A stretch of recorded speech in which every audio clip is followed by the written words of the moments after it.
First of all, usually they're a little bit, what is this? Anyway, why is it out here? And then as you tell them how it was made, how long it took, they're just amazed. And it isn't very long before I'll tell them, go ahead and turn a page. And they're turning pages and they go, oh, look at this, or look at this. How did they do this? And it's awesome.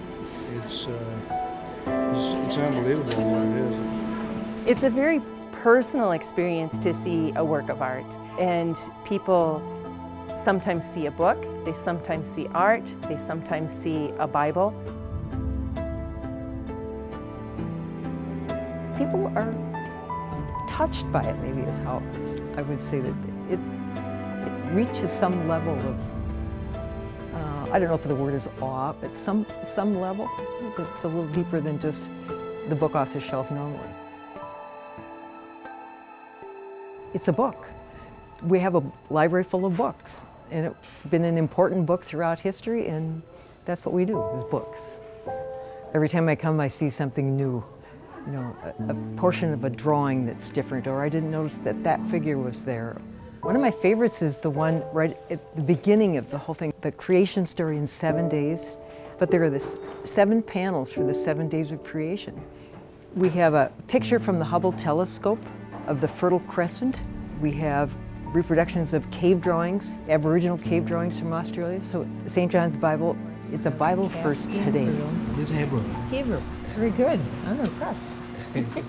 Librarians do love books, and I do. I love them in all their forms, whether they're e-books or physical books. But when I saw these books for the very first time, I couldn't even believe that people had taken that much time and effort to create another Bible. And why would they do that? It seemed to me that expression of love for the written word in that kind of physical form was just an expression of human art and human endeavor. The St. John's Bible that we have is a fine art copy of the original Bible that is a handwritten, hand-illuminated object of art of historical significance that's up at St. John's University.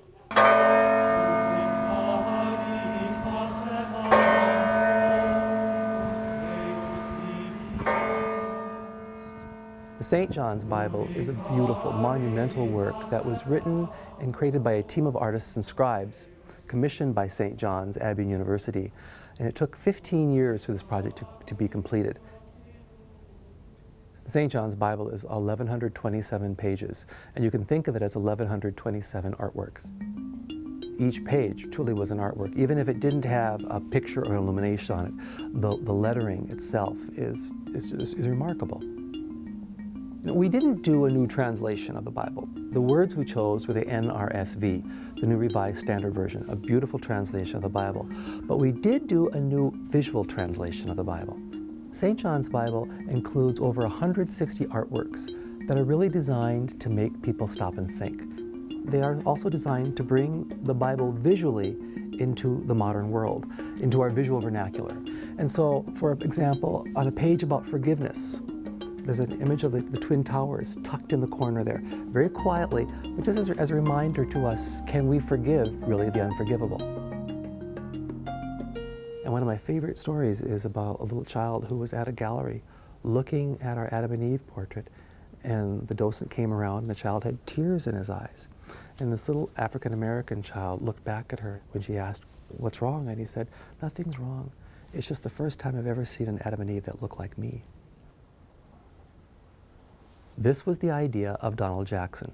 It was a dream that he had had since childhood. I mean, think about it. Every calligrapher in the world has at some time probably looked at a handwritten work, and most of those handwritten works over the centuries have been scriptural. And so as a young child, Donald said, someday I want to do the equivalent of the Sistine Chapel for a calligrapher, handwrite the Bible.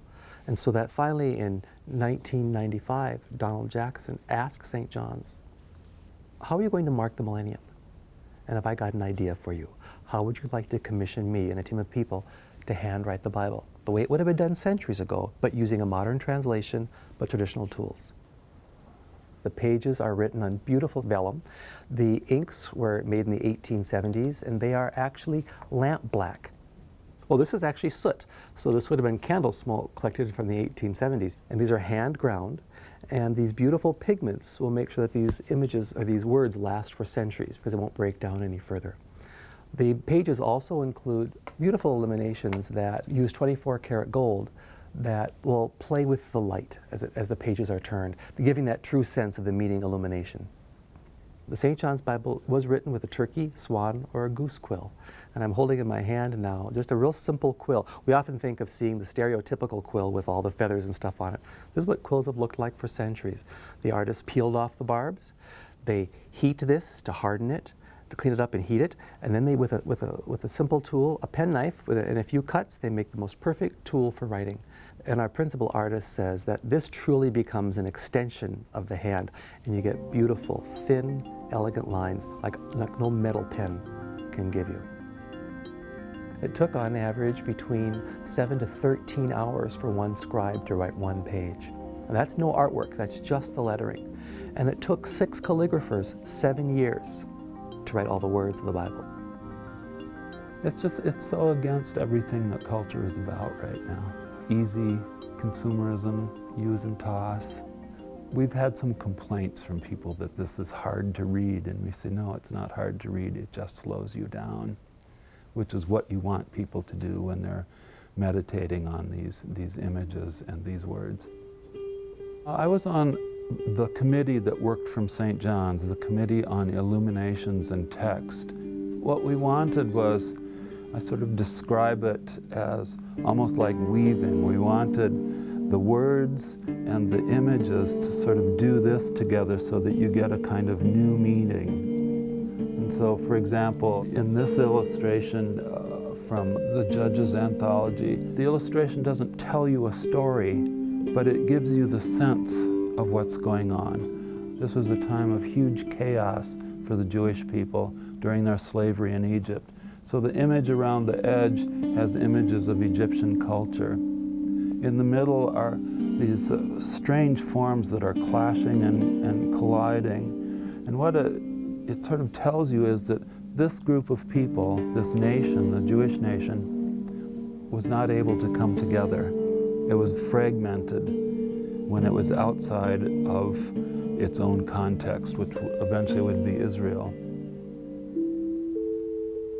One of the challenges we have with the St. John's Bible is that there is one. There is one original. That does take some care and some safekeeping. And we want to be able to share it. And that was the challenge. How do we share this work of art and make it available to people? So St. John's embarked several years ago on a project to recreate it in a fine art edition. And that fine art reproduction recreates the pages of the Bible in almost every detail except they're printed on paper. It's a very high-end, fine art, museum quality lithograph copy of the St. John's Bible.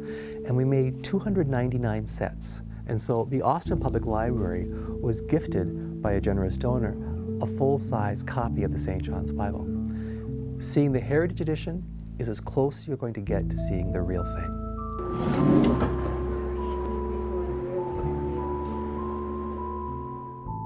One of the things that really convinced me that we could be a home to these books was that the donor felt very strongly that in 100 years, if the books were pristine, he would have wasted his money. He felt very strongly that the books should be used, they should be examined, that they should interact with people. And I think that a public library, and especially a small public library, is perfectly suited to that. Some of that magic from the first original volume seems to rub off in this book.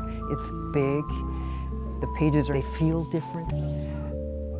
I think the significance of it is the fact that the Bible is communal. This beautiful work invites us to come together with others, to share it, to make it a truly communal piece.